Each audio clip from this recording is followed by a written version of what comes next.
Құдағи сырғаның сырын білесіз бе?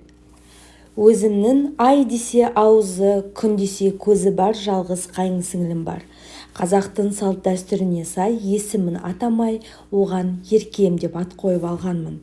Бой жетіп отырған сол қайын сіңлім бір күні тұрмысқа шықты. Келін етіп түсіріп алған жеріне қуғыншылардың бірі болып қайттым.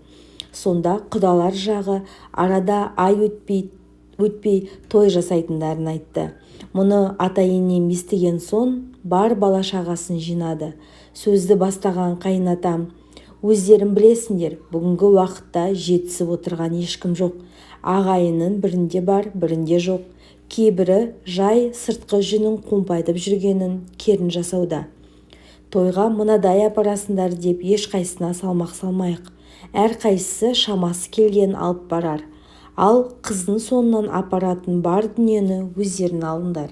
Біреуге міндетсігенді суқан сүймейді, деді. Бұған келіскен үш ағайынды жарайды деп бас изесті. Өйткені екі қайыным тым жас, әлі жұмыс істемейтін. Сонымен не керек? Бұл басқосу қорытындысында қыздың соңынан алып баратын дүниелерді тойға бір апта қалғанда алатын болып келісіп кеттік. Әйтсе де қызықтың көкесі басталды да кетті. Ертеңіне Шымкенттегі қырғы базарда жаңа құдағимен кездесіп қалсам бола ма? Жылы шыраймен амандасқан құдағи амандық саулықтан соң: қалай тойға келуге дайындалып жатқан шығарсыздар? Деп бір қойды. Жаман ештеңе ойламағанмен «Я» деп жауап бере салдым. Әзілдеген сынай танытқан ол: әй, ертең тойда маған алтыннан құдағи сырға деп тағуды ұмытпаңдар, деді. Жақсы, деген мен іштей: мұнысы несі, айтпаса да тағылатын нәрсе ғой, оны неге айтты екен? Деп ойладым да қойдым. Арада көп уақыт өтпей ата-ененің үйіне барғанмен асханада жүріп өзімнен кейінгі кіші келінге болған жайтты айттым. Таңырқаған ол: қойыңызшы, онысы несі? Негізі құдағи сырғаны қыз алған жақ тағу керек қой, деді. Мен болсам: жоқ, екі жақта тағады, демін келіспей. Сөйтіп ауладағы тапшанға дастархан дайындап жатқанымызда көрші үйге Дин апа келіп қалды. Тапшаның бір шетінде отырған одан кіші келін: апа, құдағи сырғаны тойда тек қыз алған жақ таға ма, әлде екі жақта таға ма? Деп сұрады. Аздап ойланып барып сөйлеген апа: әй, айналайындар-ай, біріншіден құдағи сырға тойда тағылмайды.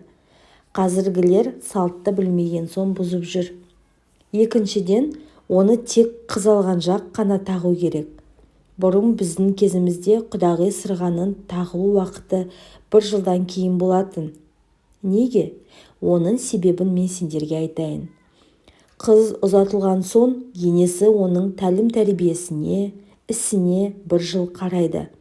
Сол аралықта келін өзін тек жақсы жағынан көрсете білсе ғана, енесі құдағиына разылығын білдіріп құдағи сырға тағатын. Оны қазіргідей тойда тақпайтын.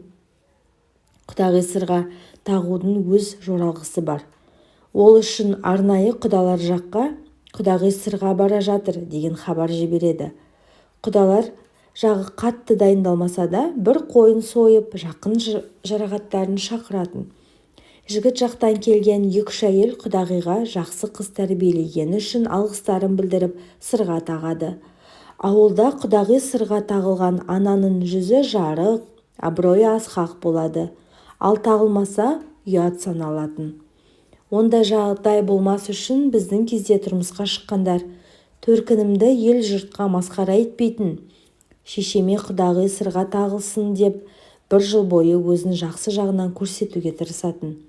Сөйтіп жүргенде еркек қыздардың өзі жақсы қасиеттерді бойына сіңіріп, әдепті пысық болып шыққанын білмей қалатын, деп білгенін бізге айтып берді. Я, құдағи сырғаның жөні осындай екен. Қазір үйленген күн-ақ той жасап бір-біріне сырға тағып жатқан құдағилар бар. құдағи сырғаның мәні кеткен соң кейбір келіндердің ененің дегеніне көнбей оның соны шаңырақтың шайқалуына ұласып жататын да сондықтан шығар.